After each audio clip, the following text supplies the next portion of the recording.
దీపావళి పండుగకు ముందే దేశ రాజధాని ఢిల్లీని కాలుష్యం చుట్టుముట్టింది. గాలి నాణ్యత ప్రమాదకర స్థాయికి చేరుకుంది. ఎన్సీఆర్ వ్యాప్తంగా వాయు కాలుష్యం చాలా ప్రమాదకర కేటగిరీకి చేరింది. వాయు కాలుష్యం కారణంగా పొగమంచు కమ్మేస్తోంది. దీంతో వాహనదారులు తీవ్ర ఇబ్బందులు ఎదుర్కొంటున్నారు. ఈ పరిస్థితి తీవ్రమైన అనారోగ్య సమస్యలకు దారితీస్తుందని నిపుణులు హెచ్చరిస్తున్నారు.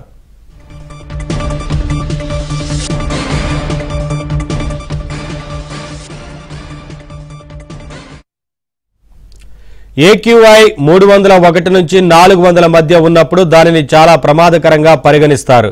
ప్రస్తుతం ఢిల్లీలోని పలు ప్రాంతాల్లో AQI 300 మార్కును దాటేసింది. ప్రమాదకర స్థాయికి చేరిన వాయు కాలుష్యాన్ని అదుపులోకి తెచ్చేందుకు అధికారులు ప్రయత్నాలు ముమ్మరం చేశారు.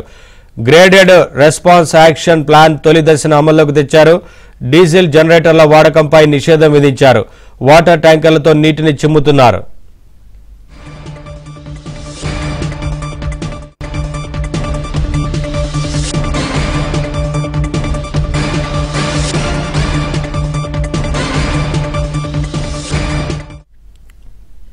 రాజధానిలో పెరుగుతున్న కలుషిత గాలిని పీల్చడం వల్ల పిల్లలు, వృద్ధులు, శ్వాసకోశ, గుండె సంబంధిత వ్యాధులు ఉన్నవారికి తీవ్రమైన ఆరోగ్య సమస్యలు తలెత్తుతాయని వైద్య నిపుణులు హెచ్చరిస్తున్నారు. వీలైనంత త్వరగా బయటకు వెళ్లవద్దని, అయితే ఒకవేళ వెళ్లాల్సి వస్తే మాస్కులు ధరించాలని అధికారులు సూచిస్తున్నారు. ఇళ్లలో ఎయిర్ ప్యూరిఫైయర్లు వాడటం మంచిదని చెబుతున్నారు.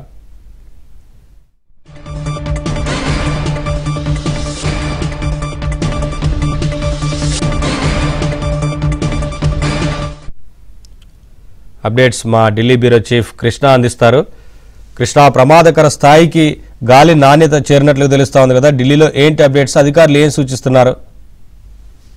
నవీన్, దీపావళి పండగకు ముందే దేశ రాజధాని ఢిల్లీలో గాలి నాణ్యత చాలా ప్రమాదకర స్థాయికి చేరింది. ఈ ఎయిర్ పొల్యూషన్, వాయు కాలుష్యం పెరిగిపోవడంతో గాల్లో పొగమంచు కమ్మేసింది. దీంతో ప్రజలకు, ముఖ్యంగా వాహనదారులు అయితే తీవ్ర ఇబ్బందులు పడుతూ ఉన్నారు. ప్రస్తుతం ఢిల్లీలో చాలా ప్రాంతాల్లో AQI ఎయిర్ క్వాలిటీ ఇండెక్స్ 300 కంటే ఎక్కువగా ఉంది. 300 దాటితే దాన్ని చాలా ప్రమాదకరం అని కూడా పిలుస్తూ ఉంటారు. ప్రస్తుతం ఢిల్లీ ప్రభుత్వం అయితే కొన్ని చర్యలను చేపట్టింది. కాలుష్యాన్ని తగ్గించడానికి అధికారులు GRAP graded response action plan అనే ప్రణాళిక మొదటి దశను అమలు చేస్తున్నారు. ఇందులో భాగంగా డీజిల్ జనరేటర్ వాడకాన్ని నిషేధించారు. రోడ్లపైన వాటర్ ట్యాంకర్లతో నీటిని చల్లుతున్నారు దుమ్మును తగ్గించేందుకు. అదేవిధంగా పెద్ద నిర్మాణ పనులను కొంతవరకు కూడా నిలిపివేశారు. అయితే కాలుష్యం ప్రతిసారి ఎందుకు ఇలా పెరుగుతుందని దానిపైన అధ్యయనం అయితే జరుగుతుంది.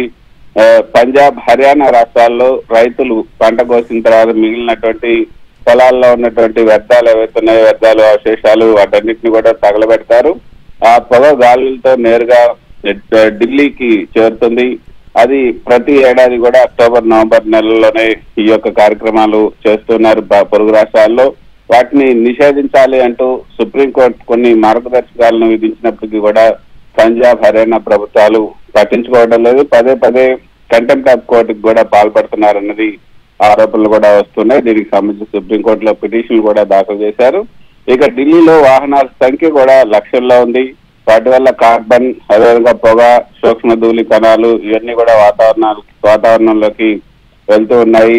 నిర్మాణ ప్రాజెక్టులు, ఫ్యాక్టరీల నుంచి బయటకు వచ్చే ధూళి, పొగ కూడా ఈ వాయు కాలుష్యాన్ని పెంచుతూ ఉన్నాయి. ఇక ఈ కాలంలో ఇప్పుడు ఈ యొక్క వింటర్ సీజన్ లో గాలులు కొంత బలహీనంగా ఉంటాయి. ఉష్ణోగ్రత తక్కువగా ఉంటుంది. దీంతో గాలిలో ఉన్నటువంటి ఈ కాలుష్య కణాలు ఏవైతున్నాయో అవి పైకి ఎగరకుండా కిందనే చిక్కుకుంటాయి. అందుకే పొగమంచులాగా కూడా కనిపిస్తోంది. ఇందా మీరు చెప్పినట్లుగా దీని యొక్క ప్రభావం ఆరోగ్యం మీద చాలా పడుతుందనే చెప్పొచ్చు. పిల్లలు, వృద్ధులు బాగా ఎక్కువగా దీనివల్ల ఎఫెక్ట్ అవుతున్నారు. శ్వాసకోశ వ్యాధులు, అదేవిధంగా గుండె సమస్యలు ఉన్నవారు ఎక్కువ జాగ్రత్త తీసుకోవాలని కూడా డాక్టర్లు సలహా ఇస్తున్నారు. బయటకు వెళ్లాల్సి వస్తే తప్పనిసరిగా N95 మాస్క్ ధరించాలి. ఇంట్లో ఎయిర్ ప్యూరిఫైయర్ వాడటం మంచిది. వీలైనంత వరకు బయట వ్యాయామం లేదా పరుగులు, వాకింగ్ చేయటం ఇవన్నీ కూడా ఇక తగ్గించుకోవాలి ఈ కాలంలో అన్నది ప్రధానంగా డాక్టర్లు సూచిస్తున్నటువంటి సూచనలు. ఇక ఢిల్లీ కాలుష్యం ప్రతి సంవత్సరం ఇదే సమయానికి ఎక్కువ అవుతుంది. ఇది వాతావరణ పరిస్థితులు, పొలాల దహనం, అదేవిధంగా వాహనాలు, నిర్మాణాలు ఇవన్నీ కలిపినటువంటి ఫలితం అనేది చెప్పొచ్చు. ప్రభుత్వం చర్యలు తీసుకుంటున్నప్పటికీ కూడా ప్రజల సహకారం కూడా ఎక్కువ కావాల్సి ఉంది. ప్రజలైతే సహకరించట్లేదని ఇక్కడ అధికారులు చెప్తున్నటువంటి మాట. దీపావళి సమయంలో పటాకి యొక్క ఏదైతే క్రాకర్స్ ఉన్నాయో వీటన్నిటిని తక్కువగా కాల్చాలి, గ్రీన్ క్రాకర్స్ వాడాలని సుప్రీంకోర్టు కూడా చెప్పినప్పటికీ కూడా ఆ యొక్క నిషేధాజ్ఞలను ఎవరు కూడా పట్టించుకోవడం లేదు. వాహనాల వాడకం కూడా తగ్గించేటువంటి చిన్న చిన్న చర్యలు పెద్ద మార్పు తీసుకొస్తాయంటూ కొన్ని ప్రకటనలు కూడా ప్రభుత్వం చెప్తూ ఉంది. అయితే ఎవరు కూడా పట్టించుకోవడం లేదు. ఢిల్లీలో నవీన్ ఆనంద్ విహార్ ప్రాంతంలో అయితే ఈ రోజు ఏక్యూఐ సుమారు 339గా నమోదైంది. ఆర్కేపురం ప్రాంతంలో 175గా ఉంది. మొత్తం న్యూఢిల్లీలో చూసుకుంటే ఏక్యూఐ అంటే యావరేజ్ గా చూసుకుంటే 200 పైగానే ఉందని చెప్పొచ్చు. సో ఇది రియల్ టైమ్ లో మనకు అందుతున్నటువంటి సమాచారం.